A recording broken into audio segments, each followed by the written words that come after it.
Jag får lägga så lötna och i händer herrans. För vi tackar därför att vi kunde vara där.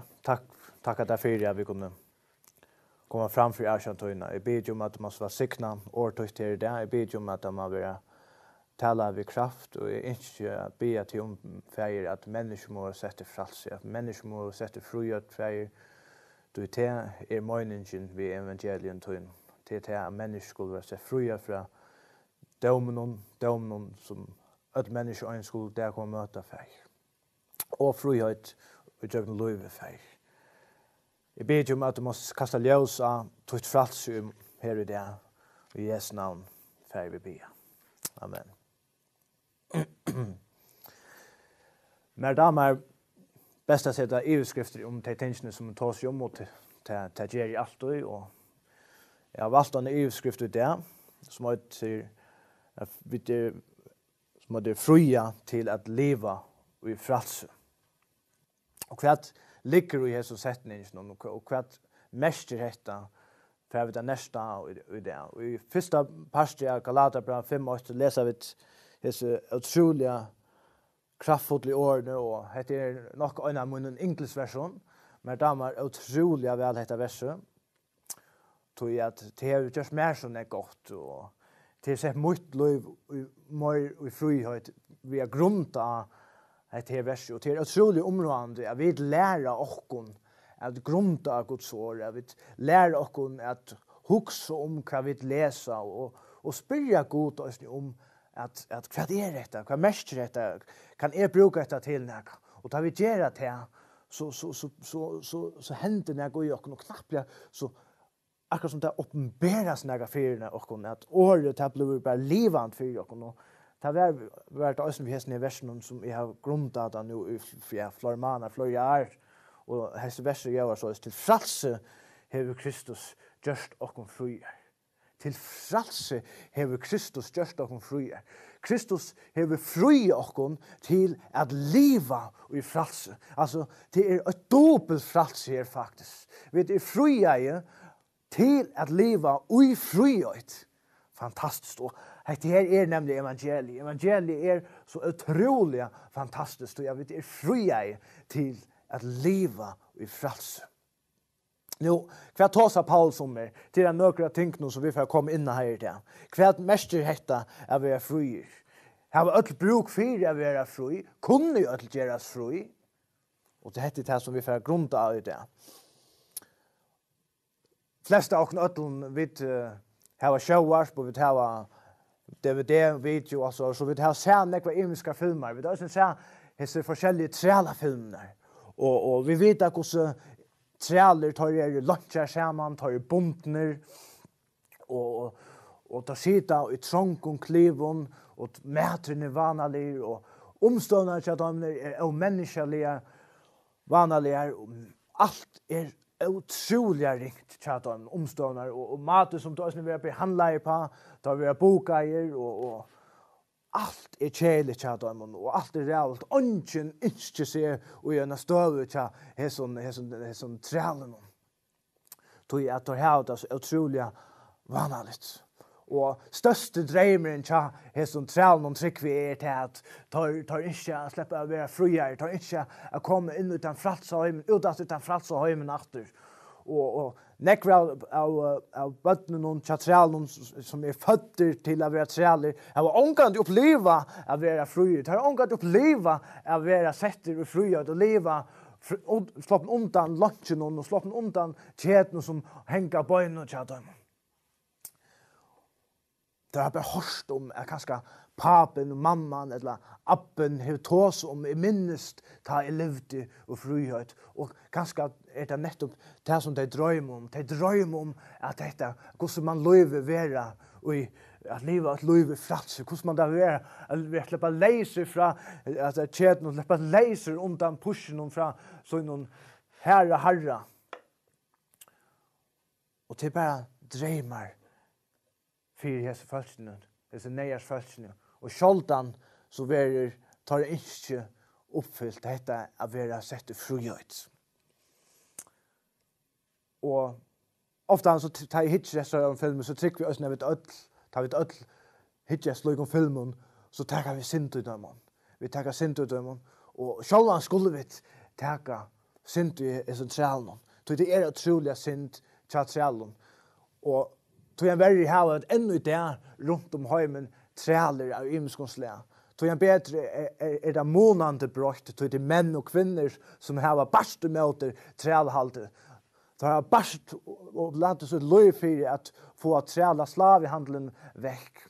Och det är fantastiskt att det är, men tog en värre är det ännu till människor som upplever detta trälhaltet. Att det har varit trälar av öre människor, att det har varit ringar herrar och varit ytla viffarner.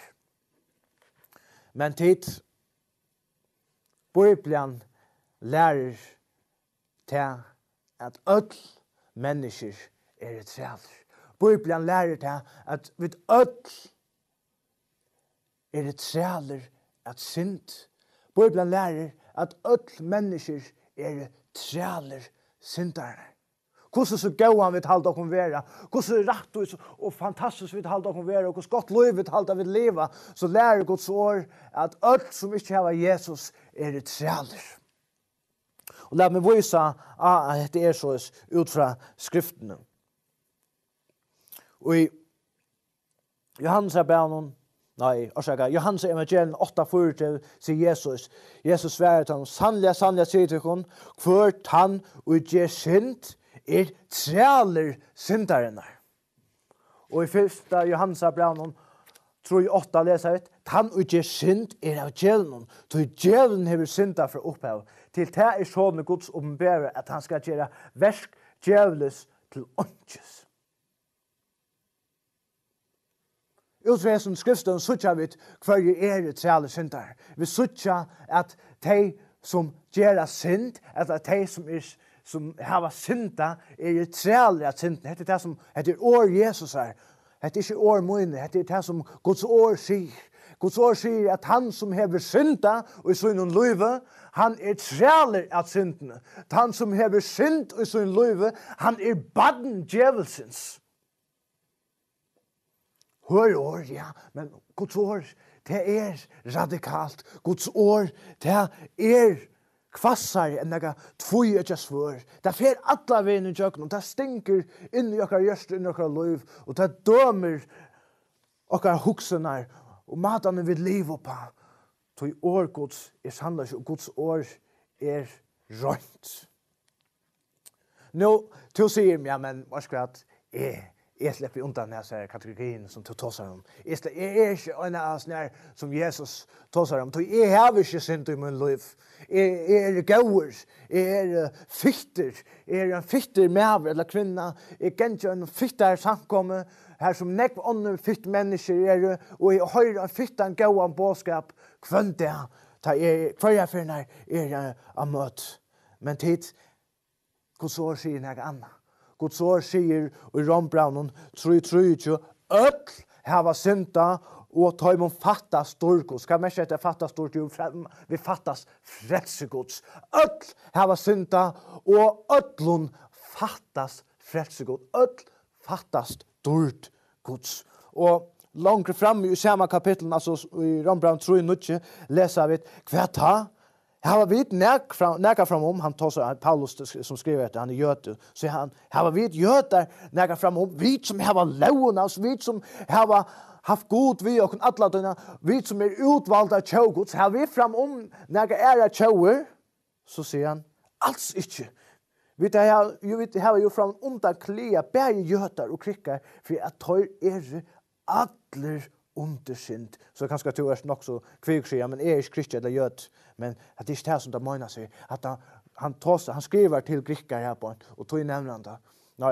Han skriver til romverger, og tog nevner han grikker. Han har sagt det, Guds ord lærte at öll menneske atten er undersynd. Öll menneske har synda. Og til å si at det som Jesus sier i Johannes evangelium her, kapittel 8, er at han som gjør synd, han er trælig at syndene, og her på en løser vi at öll hava synda, og det vil si at öll mennesker er trælig at synd. Vær trælig under synd, Arne møtte Jesus. Og til som ikke har møtt Jesus, du er trælig at synd. Vær ikke en dag og si at det ikke er såles. At det kan ikke passe. At det er såles for meg. At jeg er gauer. Guds ord sier til at det er ånden er gauer. Salma 14, vers 8-3 leser vi. Der sier hjertan ånden god er. Øndur vi stytjeler er på tar ånden er som gjør godt. Herren skoar ur himmelen nere menneskebøttene er suttja nekar vidtjur, nekar som søker god. Nei, öll er færna løy, öll er spilt, ånden er som gjør godt, ikke så mye som øyn. Guds ord lærer at mennesket atten er fall.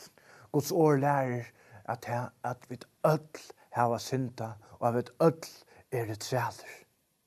Hvis du teker synd og trælen som du sørst i sånn imisk og trælerfilmen, så måste du øysene teka synd og ta sjølven, og alle mennesker som lever rundt det, du er træler at noen nekkverre, du er træler at syndene, og du er træler djevelsens. Hvordan rævligt og forferdelig det er det? Hvordan huksa det at djevelen, han er skaperen sjølver, han er ræveløyden sjølver, han er myskre sjølt, han er det ringaste av det ringa. Og de som ikke øyer Kristus, de er træler til hessen ønta personer, hessen ønta verene som er djevelen, som er Satan. Og Guds ord lærer det at øyn det, så skal djevelen og alle ønkla hansa var kastet i eldkjekken som vi kallar for helvete. Og opprunalige var det så at god at leie bæra, han skapte hendan eldkjekken fire djevelen og fire ønklar hansara som fyllde honom ekter. Men tog han verre var vi mennesker slike darar. Ja, vi lusta etter djevelen i Edens hava. Vi løtte øyra til det som han sier, i stedet for å lusta etter det som Gud sier. Og alt det samme, vi lusta etter djevelen, så kom synden inn. Vi gjør det opprørst med det gode, og vi lusta ikke etter hva Gud sier. Han sier, et ikke av hessen trænen, men Satan sier, et av hessen trænen. Og vi gav Satan rom. Vi vreka i herrarna. Vi vreka i god. Og vi valgte å lusta etter ormen. Vi valgte å si nøy til den fantastiske goden. Og lusta etter ormen. Og er det samme så fikk ormen myndeløyga i vjørn. Er det samme så miste menneskene, første menneskene valgte i vjørn. Det er det som god atle. Han sette menneskene til å ro i vjørn, leser vi det årene. Men djevelen tok det sted. Vi selte okkara plass til den ønta. Og er det samme så færre mennesker samme veien. Så vi valgte å fylle at når djevelen i stedet for god. Og er det samme kommer alle de menneskene som ikke har valgt Kristus som Herre å komme til denne dømestegen til eldkjekken som kalles helvete. At det er en forferdelig stav, og en stav som ikke mennesker må komme til okkar innskje. Okkar innskje er at alle mennesker skulle være frelst, og til det som Guds ord lærer oss. Guds ord lærer at Gud, han lærer sin sånn dødja for å fria okkar mennesker. Og det er den fantastiske bådskapen som vi har å bære som tryggvand til tøyen som ikke kjenner Kristus, til tøyen som ikke har møtt det som gode som vi tar om, og til som kanskje ikke tror på enda goden, men jeg vil si at det er god og det er liv at na deia. Om du vil det eller ikke, så er det liv at na deia. Hvor er du benjen for deia? Hvor huksa du så nek om deia som du gjerst? Jo, tog det er nekka aktan for deia. Det er et evet liv tid. Det er et liv at na deia. Spurningen er tann. Kvarje mena vere tu ta du dorst. Vere tu ut skæranon som skal komme inn i himmelen, eller vere tu ut skæranon som fertlet av for tepse. Du steg som atla til djevelen og englansare, men at jeg menneska valgte at reka god, så fer vi øysene til henda rævligaste, henda pøyneste. Nek mennesker halda til at det er djevelen som kommer av roa og i helvete, men det er nonsens, det er tvatt, det leser vi ikke ut fra Guds år. Nei, det er en pøyningarstav, det er en mistplass. Og det rævligaste ødlån er ikke til at man er i miskunnon, men det rævligaste ødlån det er til at man ikke er i samfellet ved god. Hvor har vi det er så godt ennå der i heimnon, hvor har vi glede i heimnon ennå der? Jo, det er på grunn av at holde anden ennå der kviler av hjørn. Det er på grunn av bøtten hansara, ta som tryggvande, og ta jøten, ta utvalgte fastgods. Enn hever god ikke vent heimnon, enn han ikke lærte dittnar atter, som han sier. Nei, tøyde inn enn, det som han nå av døven, så vi ørsene. Hugsa tikkun at to sia til at hei ikke rekna av Aren Noa byrja a bytja ørsene Aren flåna, så jeg unga til vi regn veri til at maten altså, det var mer fuktigt ta, og det rekna ikke. Hvordan det er, så det skal ikke komme inn at det er ikke en spesialist for sånne ting, og det har lært til ånder. Jeg sier bare det som ånder har sagt for meg, og hvis det er lov for meg, hvis jeg liker noe, så er det lov for meg, så må du fyre til meg, ok? Men av noe døven tid, det var det, hei god sagt vi øyn, for å bygge en ørsk. Tog jeg det for å rekne. Brukset ikke han rekne, hva er det for noe? Men han tror god tid. Han valgte at trykva god. Og han fører ned av fjall, og han bygde hese ørsene. Hugsa ikke hva mennesker jeg hugsa om hendan her Noa. Jeg råkner vi på tøyflotjen som hei grine nekv etter Noa. Altså skør i hunden. Nå får han ned etter fjallet. Jeg bygde hese ørsene. Og han bygde hese ørsene i flere 100 år. Da levde nek langere ta døgn. Han bygde ørsene lunge og lenga til, og samtidig som han bygde i ørsene, så prætika han en bådskap om det, at kjøkt for det her rekna, og kjøkt for at hjørne stand under vattnet. Men hvis tid velger å komme inn i ørsene, så skulle det være frelst fra hese vattflån. Og følelsen helt til han vil skruppeskøren. Det er helt til han han er fullstendig nuts han høyden. Og kanskje at det blir hætan til at han prætka inn til bådskapen her. De skulle komme dødja hvis de ikke kommer inn i så ørsene. Og det samme sier mennesker om det, og det om de som prætka liv atna deien. De som prætka om Jesus Kristus. Jesus Kristus er en mynd på ørsene til at for å komme inn i himmelen så må velge at sikva Kristus. Lika som at de skulle være frelst fra flåene, så måtte de komma inn i ørsene for å være frelst fra flåen. Tid. Kristus er ørsken. Og vit som tryggvande er smager, nøeier, om man kan si det så løs. Jeg vet ikke om det er mentrakt, men det er det samme. Og vit prætka det bådskapet til det. Vel Kristus, og du skal være fruer, så skal du gjøres fruer fra dømenen som er atlaver til djevelen øyne. Men av til mennesker vreka er god, så er vi kommet under den samme dømen som djevelen tog vidt er våre tjenere, eller vet er våre træler til djevelen. Og Jesus sier i Johannes 14:6, jeg er veveren, sannløgjen og løyve, ånden til ferien utan vi mer. Øynaste maten er vi kunne komme til Kristus. Øynaste hotteren er vi kunne genge i rom fra deia til liv. Øynaste maten vi kunne være friere fra lønge myskelsens er utjøkne Jesus Kristus. Det er vi at sikva av Jesus Kristus. Er vi være friere fra lønge synderen. Er vi være friere fra træla halte djevelsens. Og Johannes 3:16-18 leser vi, «Tog så elsker jeg god høymen at det gav sånn som din øynbørna, for hvert han som tror han skal ikke fortapes, men have avlytt.» Ikke sendte Gud sånn i heimen, for at han skal døme heimen, men for at heimen skal være frelster ved honom. Han, og jeg tror at han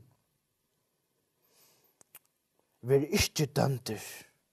Han, og jeg tror, ikke tror, langer dømter, då han hever ikke tro av navn øynborna sånner Guds.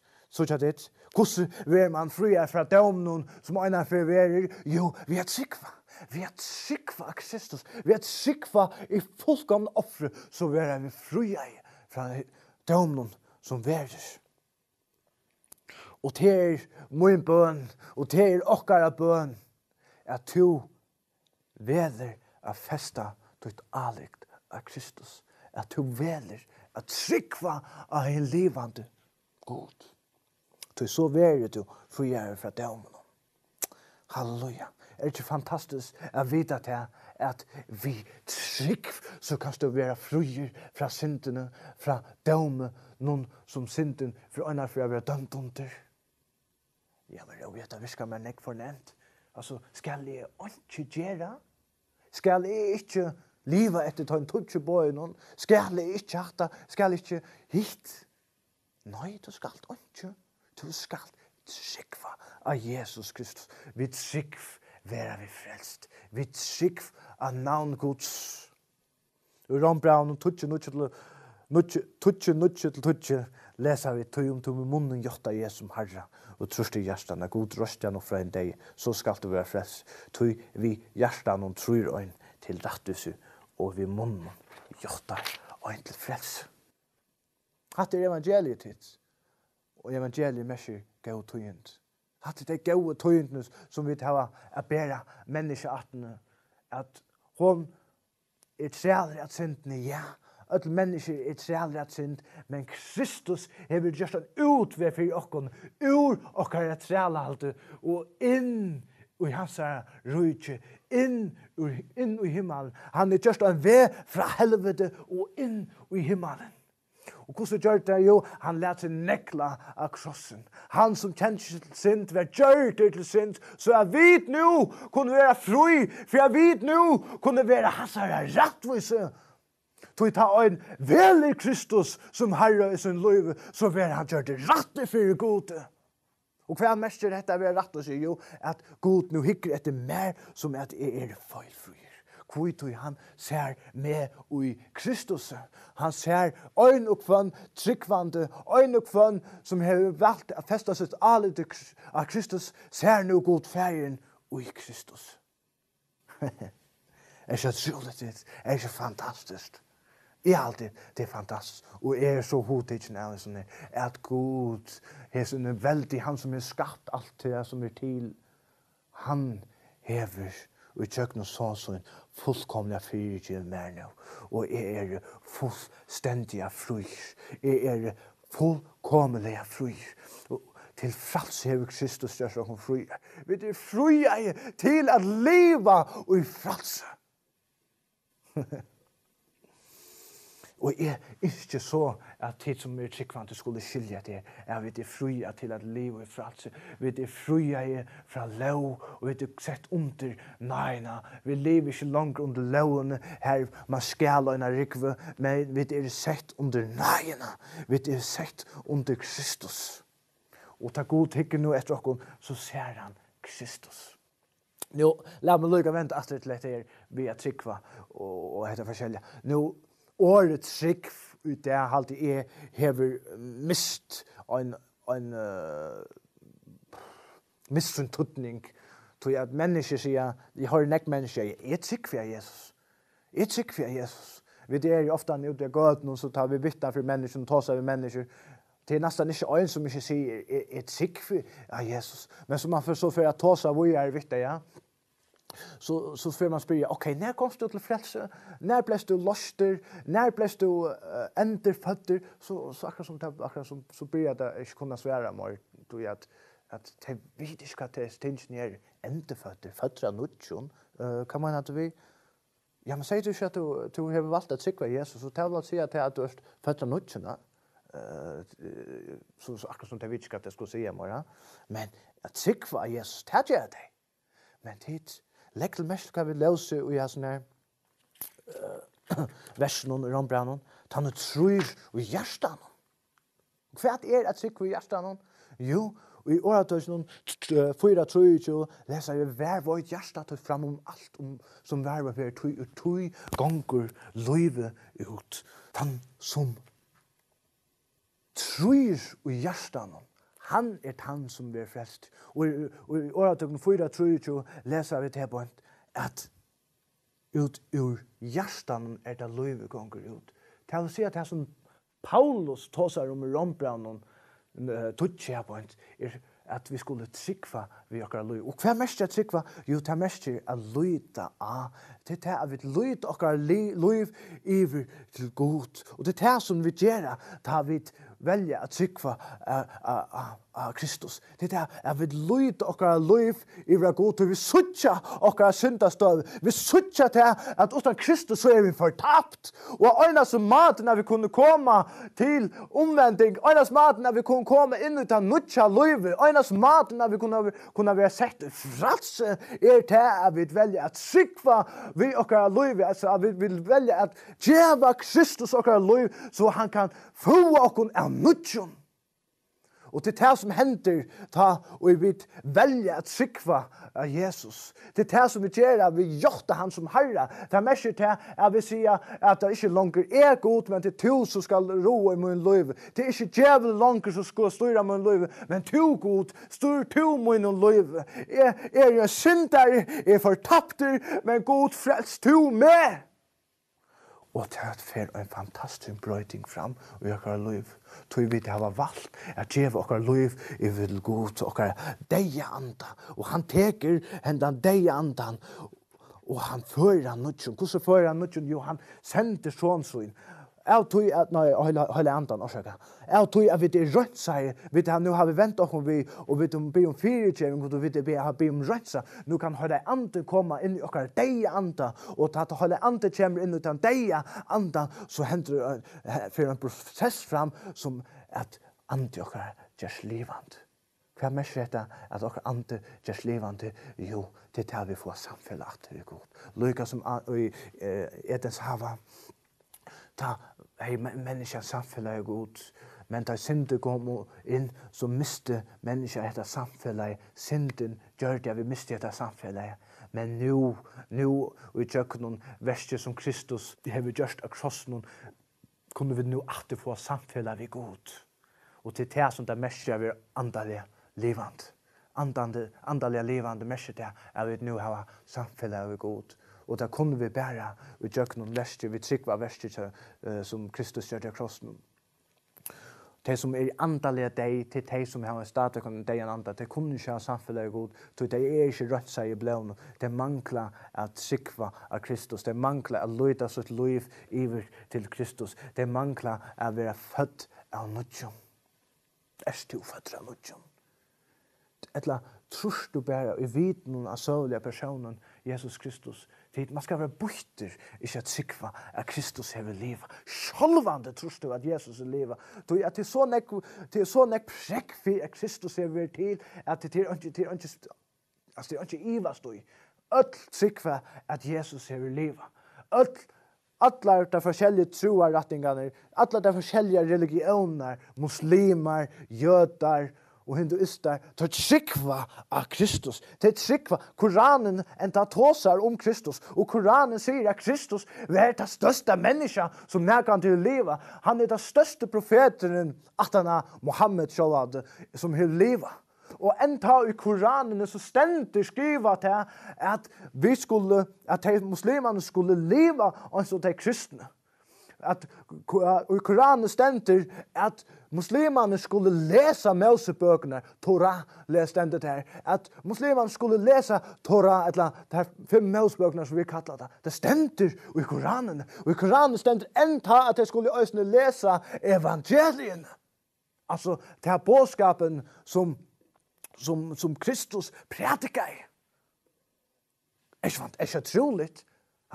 At ter religioner kanskje som heter hver er mest, kristendommer og muslimer, og jøder muslimer, at Det stender i hese bøkene som er det Koranen at de skulle leva som de kristne leva.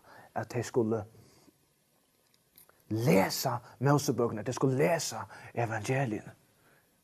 Det hun tok med da jeg fikk det høyre. Jeg fikk det høyre da jeg var i outreach i London i 2000 eller også, alltid det var. Da lærte vi om forskjellige sånne ting, om ting som Koran sier til vi skulle arbeide med muslimer. Og dette hun tok meg utrolig nek. Dette viser bare for Kristus vær. Enda Gandhi, en større løyer i India, han var bergtidgen av tog som Jesus prætika i. Han var bergtidgen av fjallapratikene, og han sett det som standard sin liv. Men han omtreist av at han hua standard som Jesus sette i fjallapratikene. Han sier at andre mennesker klarer liv opp til dem, men han rønte det som han kunne av livet opp til dette som Jesus lærte. Men tog han verre så alltid at han omgående sa til at Kristus var veveren til livet. At han omgående skilte Bibelen. Men jeg håper han har gjort det. Det er min bøn at da jeg kommer til himmelen og det, så får jeg møte Gandhi. Hvor veit, god veit. Men har han ikke valgt Jesus som herre og sin liv? Har han ikke valgt å feste sin trygg av Kristus? At gjøre Kristus sitt liv? Så kommer Gandhi ikke over i himmelen. Og du kommer heller ikke over i himmelen. Den større dagen, om du ikke over fest til alit av Kristus, om du ikke giver Kristus sitt liv. Hva Jesus sier, han som ikke teker krossen opp og avnokta til sjølvan. Hva mesjer til avnokta til sjølvan? Jo, det er akkurat det mesjer. Hekta er at man sier Kristus bjerga til meg. Man legger sitt liv i ham. Men Kristus, hva gjør god? Han gjør okken et sprilde nytt liv. Vi er født av nytt. Han gjør okken liv og i frelse. Halleluja. Hatt er evangeliet ditt. Hatt er den gode bådskaper som vi tar å bære til mennesker.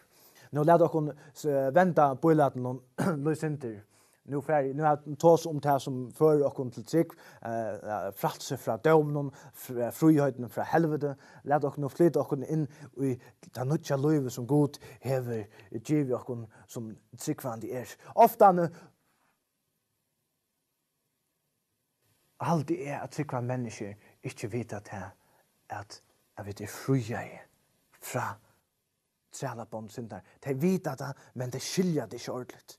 Og det er rævlig nekv og det som bare prætika Jesus som han har belegt inn til himmelen og sier at det er trygg av Jesus Kristus, så skal du være frelst fra helvete og skal du kan komme inn til himmelen. Og så hører man ikke mer etter. Er det mer til dette å være frujaver? Er det mer til å frelse livet i Kristus?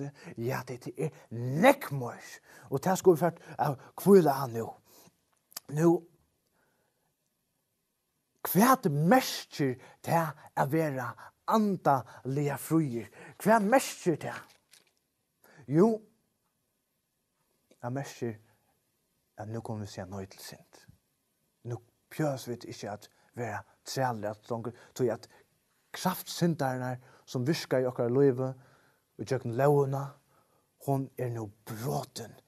Kristus bereidene tar han døye krossen. Og jeg tror jeg vet har valgt å feste okkar alit av Kristus, så jeg har brått disse kraftene i okkar liv.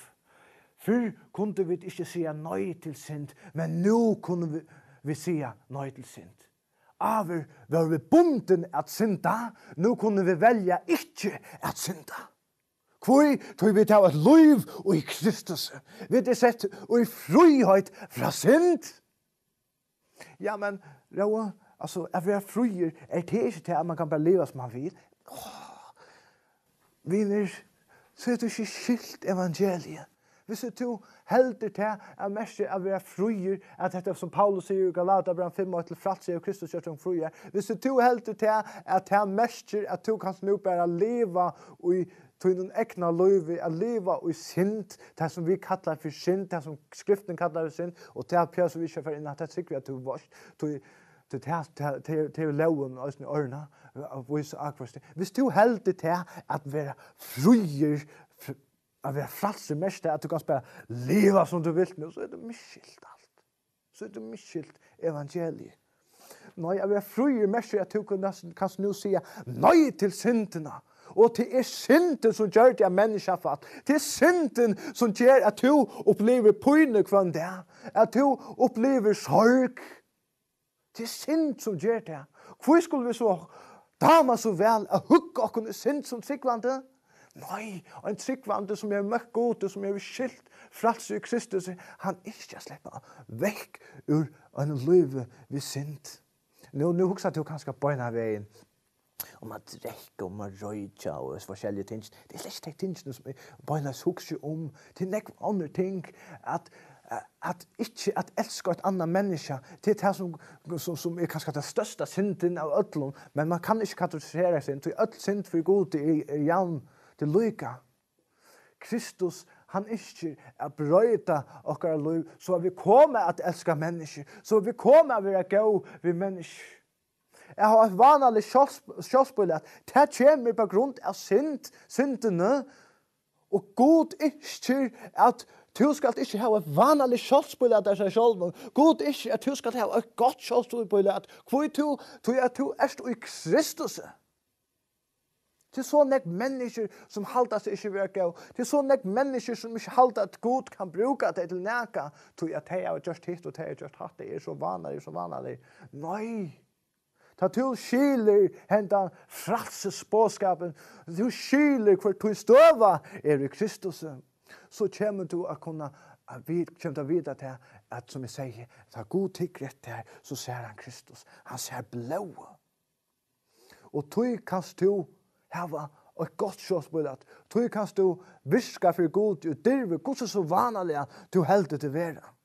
Du er god hever fire givet her, atla tunna synd. God hever rødt satt det fra ötlun tunna misbrotten, ötlun tunna brekon. Og god hever fire givet her. Ja, men hvor syndi er så framveis, hvor kommer i gjerri feile framveis. Det tog at vi tæva det som vi kallar det gamla menneska og i oknån. Holde, Bibelen kallar det holde, og jeg trykker til at den øntepastra sal, det ringa som en kviler i oknån. Og det den andalige barda som vi gengar nu i oknån. Og det det som skrivaren i Hebreabran som jeg trykker Paulus, i Hebreabran 12 sier han, letje synden av. Hvor sier han det? Letje synden av. Jo, more vil letje synden av, more plass for Kristus, more for plass for hele anden av virke og liv. Og hvordan letje vi så synden av? Jo, det det som vi får ta oss av løssyndrom. La dere lykke til Hebreabran 9:14. Hvordan mennesker skal ta ikke blå Kristus er hansar som vi anda bær framfor seg sjåen løyta leser for god, rønsa samvis og tikkar fra deg verskål til at tjene en levande god. Rønsa kom fra deg verskål så vi kommer at tjene en levande god. Hva deg versk? Jo, deg versk alt det som vi gjørst i holden om. Og tid ikke halda til bare til at jeg får trekke med skuid deiversk. Hvis jeg stande her og i dag og prater ikke enda båskapen her og i mine ekner styrke, så det sannlige øsne deiversk. Så det holdet som virker og ikke anden. Ferdig ut av gøtene av vittna og i mine ekne styrke, jeg sier, nu ferdig ut av gøtene av vittna. Nu ferdig av vinna mennesker for Kristus. Eller hvis jeg sier, nu skal letja av a røyja. Nu skal letja av at synda. Hvordan visste det? Det visste i holden. Jeg visste etter lov syndarene. Og nå en sikkvant, han sier,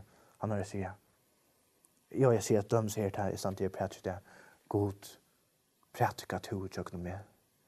Hold ante, viska tu i tjøkken mot liv. Hold ante, hjelp tu mer, eller ikke av, røyja. Hold ante, hjelp tu mer, eller ikke av, drekka. Hold ante, hjelp tu mer, at lata vera vi bannast. Jesus, tar vi fer ut i gøtnar kvöld, ver to vi okkon holde ante, geng to framan undan okkon, måtte vi dodja, måtte vi minka, så tu kast bara virsku i tjøkken okkara liv, tid, hette det som skriften kallar for lovløses anda. Og hva er moner mittelen lovløses anda, eller det som Bibelen kallar for lovfrelsesens og lovsyndarna? Jo, lovsyndarna, det er det som sier, jeg skal hatta, jeg skal hit. Men en lovløses anda til et innskje som vi er først fram i okken, man sier, holde ande, virka to, utjøk noe med, holde ande, virka to, utjøk noe mot liv. Og hetta er maten som da nødja anda vi liv og er virka. Tror jeg verre, så setter vi okkur som tryggvande, så nega bunkar og regler opp, at vi er blevet så legalistisk, at vi bara, alltså, vi skulle gänga möte, vi skulle läsa biblarna, vi skulle inte bannast, vi skulle inte dräcka, vi skulle inte röja. Och jag kunde haft en lista, jag kunde Rutland, han kunde färdig allt förra land så länge den listan av regler som vi sätter upp vad en tryggvande är och vad en tryggvande skall göra. Nu, självande skulle vi läsa biblarna, men det är maten som vi färdig hållt på. Skilja vad menar vi? Att vi skulle inte färdig okkar ekne styrke. Vi skulle ikke si, jeg skal lese Bibelen så snakk, jeg skal genga møte, jeg skal. Nei, vi skulle si, jeg hadde andre for om at ikke min liv at lese Bibelen. Ikke til at jeg skal lese Bibelen, for jeg tror ikke godt ut av egen gods. Nei, til God, han ser meg i Kristus. Men jeg tror at jeg er så bergtidsen av god, og det som Kristus er gjørst av krossen, har jeg ikke fått en kærløk til God at gjøre, det som God ikke at jeg skal gjøre. I meg selv mekken i ikke, og i holden mekken i ikke, men i tær har jeg andre, her mekken i alt. Og i tær har jeg andre, her er stersker. Så, og mer vi kommer og suttje etter bøylet at hva god det gjør for, og mer vi skilje etter liv i frelse, mer kommer vi at få et ikke at leve for god. Det er det som Paulus sier i Korinthbrevet, at Karløyke kristser tvingar meg. Kærløyke kristser er det som gjør at det liv etter liv. Kærløyke kristser er det som gjør just at jeg har lagt alla min lærdom at meg og ikke prætka Kristus og han krossfestan. Og ja, til dårskaper for heimen, men til frelsa for de som velger at sikva av bådskapen. Paulus, han var en lærde maver. Han var en utrolig kloke maver. Men han valgte å vreka alla sin lærdom for å fylja etter Kristus. Og det var kærløyken som tvinga igjen. Det var kærløyk, det var et ikke som var født innanfra og utetter, som gjør det at han levde et nytt liv som at han var villig til å legge alt sitt liv ned. Det er ikke langt som jeg som lever, sier han, men det er Kristus som lever i meg. Jeg har valgt at dodge, og han sier enda, jeg dodge kvann det, dodge, og hva mest er det at han dør? Jo, han dør fra seg selv, og han ikke er god, at det andre skal virke og gjøre hans liv. At det andre skal nå til mennesker til Paulus visste, og han vet at i seg selv dør han ikke godt til, men i Kristus dør han godt til. Da hele anden slipper fram med at da han virker under lov livsens anda, under lov frelsesens, ta henta tingene, til ta at mennesker kommer til omvending. Halleluja. Det er så viktig at vi har fædresen her. Og til som ikke at nå til tøyen kanskje som heldig at du ikke kan bruke det gode. Jo, god kan bruke det kvøy. At det ikke du som skal gjøre arbeid. Det er ikke du som skal lette av, hvis vi sier alt det er røyja og drekka, altså drekka seg drukna. Det er hele anden som skal gjøre arbeid. Du skal kvøyla i Kristus. Du skal kvøyla i tusen Kristus hever gjørskap. Og ta ut to syntar, så skal du minnas til at du hever talsmann til affæren, han som er bor i alle tunna syntar. Og han hever fyrir givet her, alle tunna syntar. Og du skal vite til at han er han som skal gjøre verket Och jag blir alltid fortälja så om hur leia röj. Jag har alltid hon är så gott på att du ska ta henne till det. Jag har struttest i neck är röj. Och det var så strävet och och det så jäkla väl man klarar den tog med så att det kämpar bomb. Så tatt man att det typ människa nu ska jag lära då så boom så klarar man det när tog men så missar man för det så det man har tagit. Och så kom allt och dessa tankarna till dum i hunter och nu synd det rätt. Och ofta så är vi helt att det har det anden som viskar på han amen nu och så. Men till hålla anden han är inte tant som säger hicka nu synd det rätt. Du är en dum hund. Nej, hålla anden vad ska jag viskar. Han säger röst upp. Du är fyrtjäven. Du är Kristus. Ha gott med vinnaren. Jag ska hjälpa dig. Att det håller anden dit. Det så där så håller anden viskar. Håller anden ligger inte och hamrar ner i hött i okon. Tar vi det här just en fel. Men håller anden, han minner okon för vi är Kristus. Det är det som Paulus säger i Rombrand. Håller anden, han tåsar vi andokar och vittnar att vi är böden Guds. Det håller anden som vittnar och minner okon att vi är rättvisa Guds tid. Det håller anden.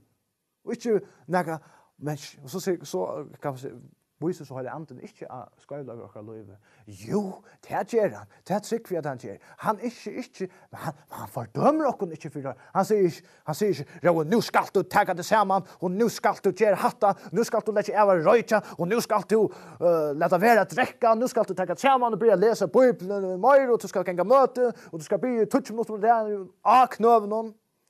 Ja, det är så håller anden viskar. Hatt det okkar hold som tåsar sådant. Hatt det lovsyndarna som tåsar sådant. Lovsyndarna säger att det skall. Men anden säger, Roa, kan jag hjälpa dig? Jag som tror på han. Roa, kan jag hjälpa dig? Eller jag att röjtja? Roa, självt om du röjtjer, så är du för tjejen. Så svarta för meta. Skilt jag till att du skulle se att jag vill med. Men är rakt och det var realer inte för mig att det var akkurat nedsatt i grön. Det är bara lätt till alltså. God kan inte bruka det hvis du röjt. Nu till sist är det en fall när jag ska röjt. Jag har alltid gott för att kunna röjt. Men så ber jag skilja till er att Roa, prøv å gjøre til en rettvise i Kristus til du just til røyt. Prøv å gjøre det. Jeg hørte det var som en rødt seg innanfra og i meg. Og så mye han røykte, så sier røyste, blåste, røysen ut, så blåste som bøkstad, så sier rettvis god snart valt her.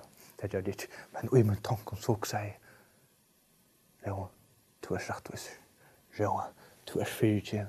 Roa, god elskat. Og til det tjekk. Jeg vet ikke hvordan jeg det er. Det tjekk ikke lunch. Så var horen til sigaretter fullkomlig vekk. Jeg har prøvet så lunch. Og jeg har røptelig god og alt. Men trobløsjen bare til. Og jeg har bare som blir god om jeg hjelper meg. Men trobløsjen der, jeg vil ikke gjøre det selv. Og jeg skilte ikke til at god elsker meg. Selv om at jeg gjør det denne feilen som jeg halte og er feilen, men god elsker meg det, og god kan bruke meg for det.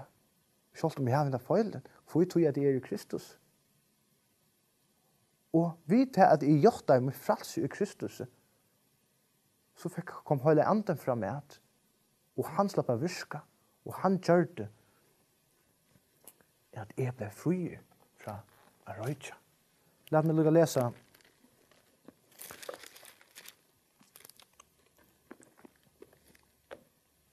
Lad meg takka lukka Rombrauet 8:2. Og så tar jeg hit atna. Så er nu lad vi takka som bare takka Rombrauet 8. Så er nu ikke fordøming for de som Kristus Jesus er. Det er dette verset som er gjort i alle til firma sjålen. Nu er ikke fordøming for de som Kristus Jesus er. Og jeg sier det vi med det og nått. Jeg sier det, tar jeg for sånger, jeg sier det men jeg røkte, men jeg gjør det alt av borta, og jeg gjør det enn i det. Jeg gjør det enn i det, jeg har dumme akkurat og kikser i akkurat. ta har vi öss med kona. Jag vet att det också att det inte kona. Det bara att det är en stor workload som är. Jo, vi mannfolk vi tar ofta och jag tycker att det kommer folk oss och tycker in men det. Och så får man ner i chatland och så. Men tid droppa där.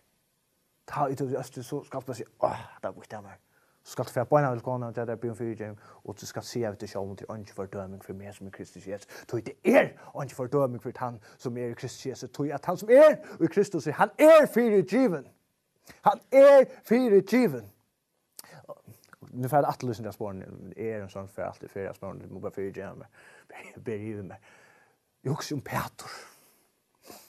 Han synta i möte Kristus. Han räkar i Kristus. Han är nog det han tror jag för vi känner såna.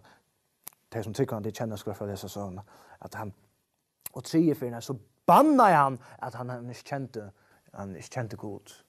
Och han inte kände när han är så kallad Kristus. Och han ängrar Petrus. Han för ner knöna på fyrjänk. Och så känner vi sövna att Jesus möter natt. Och hur så var han och så Johans evangelium där. Hur så var Jesus möter honom? Han var blid. Han var mjuk, han var mjuk. Han säger, Peter, hur gör du vad det här? Hur synda du möter mig? Nej, han tog om han. Han helt om han. Och tid Tjejviker att dessa händelserna så pratkar Peter. Något av det käntas pratkar här kan det pratka. Och 3000 människor kommer till omvändning. Trutjar viker att han har banna god och han har brottet det första boj i lånet. Så pratkar en bådskap och 3000 människor blir frälst. Nu kan vill du visa ner i Jo, ofta så har vi det så. Nu har vi synda. Nu har vi kixat alvorliga och nu ska jag bruka andra tog jag komma för mig. Och där 2 år lockshore så kanske ska komma till alla ställen så att det är så överskär. Peter Shavik och en halva man att han har fått det så djupt som en människa kan fälla han meste bottnen och döden så djupt för han ner så han gör det att det möter Kristus. Tjejviker att han pratikar han och god brukte han så att 3000 människor blev frälst dit. Hade anden fall och människor blev grött. Skuggarna sa honom grötte människor blev grött vid skugga Paulus. Det att så lös viskar god dit. God viskar inte bara tammat att nu ska du ta ett samman, nu ska du kasta ösk upp i luften och skria kläderna och fasta och så långt så kan God bruka det nej. Det självaste antalet löv viskar långt kvoi vid i Kristus. Peter han blev född av nutchen och han var i Kristus och tog kunde God bruka han böjna vägen efter tog han var i Kristus och det ser man vid där till som helt till en ländjan till som helt till vågan till kicksa där to kicksa to öster till möte kon to öster till möte mannen och to rökte en cigarett och Jan vi kunde färd vi är tid. Vi är för Jemen, vi är i Kristus.